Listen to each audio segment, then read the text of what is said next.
ندیم احمد صاحب، کیا آپ قرآن مجید کے عددی، مانوی اور سائنسی معجزات جو لوگوں کو ورطۂ حیرت میں ڈال دیں کو عام فہم انداز میں بیان کر سکتے ہیں؟ شکریہ۔ The Quran is considered the ultimate living miracle, معجزہ. Its miraculous status is generally categorized into three main areas: linguistic perfection, scientific insights, and mathematical patterns. جی ہاں، قرآن مجید محض ایک مذہبی کتاب نہیں بلکہ ایک زندہ معجزہ ہے۔ اس کی فصاحت و بلاغت، سائنسی حقائق اور ریاضیاتی یعنی عددی توازن اس بات کی واضح دلیل ہیں کہ یہ کسی انسان کا کلام نہیں بلکہ خالق کائنات کا کلام ہے۔ قرآن مجید کے عددی یعنی نیومیریکل اور مانوی سائنسی حقائق کی کچھ حیرت انگیز مثالیں درج ذیل ہیں۔ 1. قرآن مجید کے عددی حقائق نیومیریکل میریکلز۔ قرآن مجید میں الفاظ کا چناؤ اور ان کی تکرار ریپیٹیشن ایک خاص حسابی توازن رکھتی ہے۔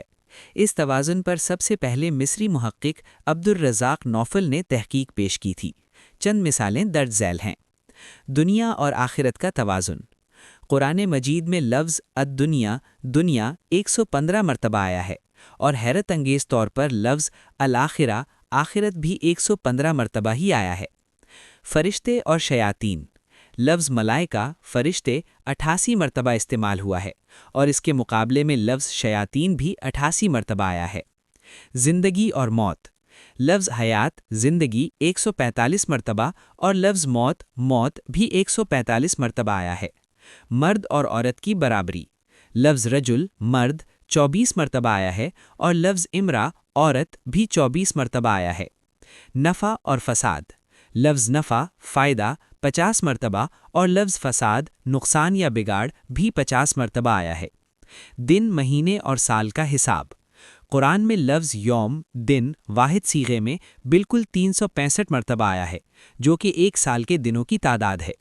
لفظ شہر مہینہ واحد صیغے میں بالکل 12 مرتبہ آیا ہے۔ لفظ ایام دن جمع کے صیغے میں بالکل 30 مرتبہ آیا ہے، جو کہ ایک مہینے کے دن ہیں۔ قرآن مجید کے معنوی اور سائنسی حقائق سیمینٹک اینڈ سائنٹیفک میریکلز۔ قرآن مجید میں 1400 سال قبل ایسے حقائق بیان کیے گئے جنہیں جدید سائنس نے آج دریافت کیا ہے۔ کائنات کا مسلسل پھیلاؤ ایکسپینشن آف دی یونیورس۔ جدید سائنس یعنی ایڈون ہبل کی تحقیق نے 1920 کی دہائی میں دریافت کیا کہ کائنات پھیل رہی ہے۔ قرآن مجید نے 1400 سال پہلے سورہ الذاریات آیت 47 میں فرمایا، اور ہم نے آسمان کو اپنے زور سے بنایا اور ہم ہی اسے وسعت دینے والے پھیلانے والے ہیں۔ پانی اور زندگی کی تخلیق۔ جدید بائیولوجی کہتی ہے کہ ہر زندہ چیز کا بنیادی جزو پانی ہے۔ خلیے کا زیادہ تر حصہ پانی پر مشتمل ہے۔ قرآن مجید سورہ الانبیاء آیت 30 میں فرماتا ہے، اور ہم نے ہر زندہ چیز کو پانی سے پیدا کیا، تو کیا یہ لوگ ایمان نہیں لاتے؟ فرعون کی لاش کا محفوظ رہنا۔ فرعون ڈوب کر مر گیا، یہ بات بائبل میں بھی تھی، لیکن اس کی لاش کو بعد کی نسلوں کے لیے محفوظ رکھنے کی پیشین گوئی صرف قرآن نے کی۔ سورہ یونس آیت 92 میں اللہ فرماتا ہے، سو آج ہم تیرے بدن کو بچا لیں گے تاکہ تو اپنے بعد والوں کے لیے ایک نشانی بن جائے۔ آج فرعون مصر یعنی رامسیس دوم کی ممی قاہرہ کے عجائب گھر میں موجود ہے، جسے 1898 میں دریافت کیا گیا۔ پہاڑوں کی میخیں۔ جیولوجی کے مطابق پہاڑ زمین کے اندر گہری جڑیں رکھتے ہیں جو زمین کو توازن بخشتے ہیں۔ قرآن نے سورہ نبا آیات 6-7 میں فرمایا، کیا ہم نے زمین کو بچھونا نہیں بنایا اور پہاڑوں کو میخیں؟ مادر رحم نہ بچے کی تخلیق ایمبریولوجی۔ سورہ المومنون آیات 12-14 میں اللہ تعالیٰ نے انسانی تخلیق کے مراحل نطفہ، علقہ، مضغہ، ہڈیاں اور ان پر گوشت کا چڑھنا انتہائی باریکی سے بیان کیے ہیں۔ ماہر جنینیات ڈاکٹر کیتھ مور نے جب ان آیات کا مطالعہ کیا تو وہ حیران رہ گئے، اور انہوں نے اعتراف کیا کہ یہ معلومات 1400 سال پہلے کوئی انسان نہیں دے سکتا تھا۔ لفظ علقہ کے عربی میں 3 معنی ہیں: خون کا لوتھڑا، لٹکتی ہوئی چیز، اور جونک یعنی لیچ۔ مائکروسکوپ میں جب ابتدائی ایمبریو کو دیکھا گیا تو وہ بالکل جونک جیسا نظر آتا ہے۔ قرآن مجید کے عددی معجزات نیومیریکل میریکلز کے حوالے سے اب تک کی جانے والی جدید ترین تحقیقات کا وسیع ذخیرہ موجود ہے۔ جدید کمپیوٹر ٹیکنالوجی اور سافٹ ویئرز کی مدد سے مسلم اور غیر مسلم محققین جیسے ڈاکٹر طارق السویدان اور دیگر نے قرآن میں سینکڑوں ایسے عددی توازن یعنی میتھمیٹیکل سیمیٹریز دریافت کیے ہیں جو انسانی عقل کو دنگ کر دیتے ہیں۔ پہلے بتائی گئی مثالوں کے علاوہ مزید کچھ انتہائی حیرت انگیز عددی حقائق درج ذیل ہیں۔ 1. الفاظ کا حیرت انگیز توازن ورڈ سیمیٹریز۔ قرآن میں متضاد، اپوزٹ اور متعلقہ الفاظ کی تعداد میں ایک پرفیکٹ بیلنس ہے۔ زکوٰۃ اور برکت۔ لفظ الزکوٰۃ 32 مرتبہ آیا ہے اور لفظ البرکہ برکت بھی 32 مرتبہ آیا ہے، یعنی زکوٰۃ دینے سے مال میں برکت آتی ہے۔ سختی اور صبر۔ لفظ الشدہ سختی یا تکلیف 114 مرتبہ آیا ہے اور اس کے مقابلے میں لفظ الصبر بھی 114 مرتبہ آیا ہے۔ قرآن کی صورتیں بھی 114 ہیں۔ عقل اور نور۔ لفظ العقل عقل یا سمجھ 49 مرتبہ اور لفظ النور روشنی بھی 49 مرتبہ آیا ہے۔ جادو اور فتنہ۔ لفظ السحر جادو 60 مرتبہ اور لفظ الفتنہ فساد یا آزمائش بھی 60 مرتبہ آیا ہے۔ ابلیس اور پناہ۔ لفظ ابلیس شیطان 11 مرتبہ آیا ہے اور اس سے پناہ مانگنے کا لفظ الاستعاذہ بھی 11 مرتبہ آیا ہے۔ گرمی اور سردی۔ لفظ الحر گرمی 4 مرتبہ اور لفظ البرد سردی بھی 4 مرتبہ آیا ہے۔ پانی اور خشکی کا حیرت انگیز سائنسی تناسب۔ یہ عددی اور سائنسی معجزے کی سب سے شاندار مثال ہے جسے جدید سائنس نے آج ثابت کیا ہے۔ قرآن مجید میں لفظ البحر سمندر یا پانی بالکل 32 مرتبہ آیا ہے۔ قرآن مجید میں لفظ البر خشکی یا زمین بالکل 13 مرتبہ آیا ہے۔ اگر ہم ان دونوں کو جمع کریں تو کل تعداد 45 بنتی ہے۔ 32 جمع 13 = 45۔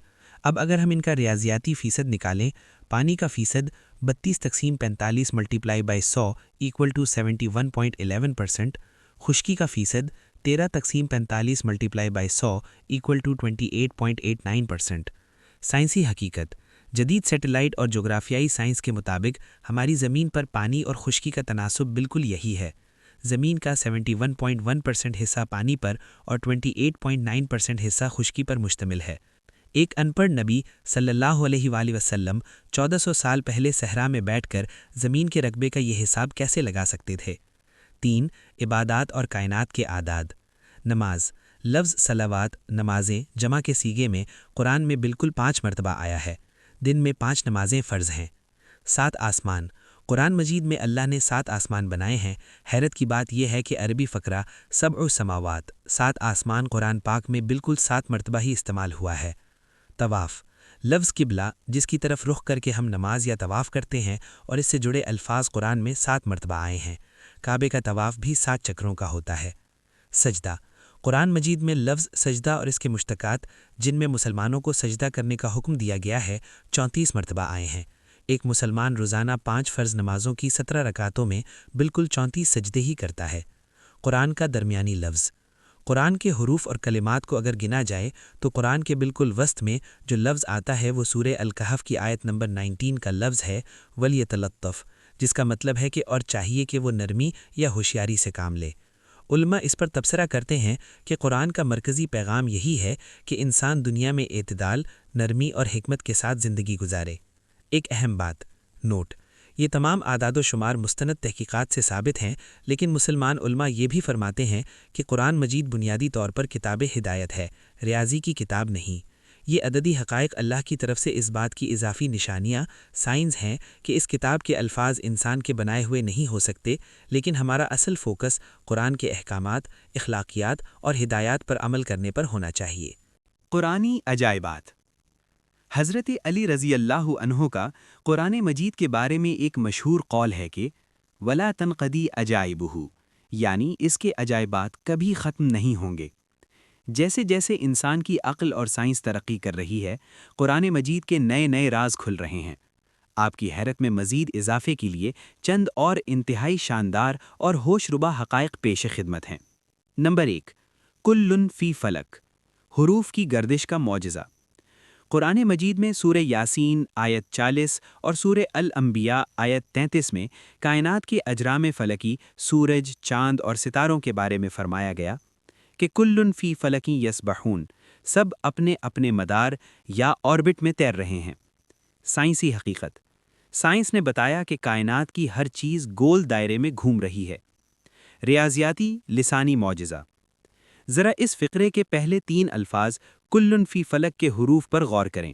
اگر ہم ان حروف کو الگ الگ کر کے لکھیں تو یہ بنتے ہیں کاف، لام، فا، یہ، فا، لام، کاف۔ اب آپ ان حروف کو سیدھی طرف سے پڑھیں یا الٹی طرف سے، یہ بالکل ایک ہی پڑھے جاتے ہیں۔ اسے انگلش میں پیلنڈروم کہتے ہیں۔ اللہ تعالیٰ نے مدار کی گولائی اور گردش کو بیان کرنے کے لیے حروف کو بھی اس طرح ترتیب دیا کہ وہ ایک دائرے کی طرح گھوم کر واپس آتے ہیں۔ یہ انسانی عقل کی پہنچ سے باہر کی فصاحت ہے۔ نمبر 2، جھوٹ اور دماغ کا اگلا حصہ، نیورو سائنس۔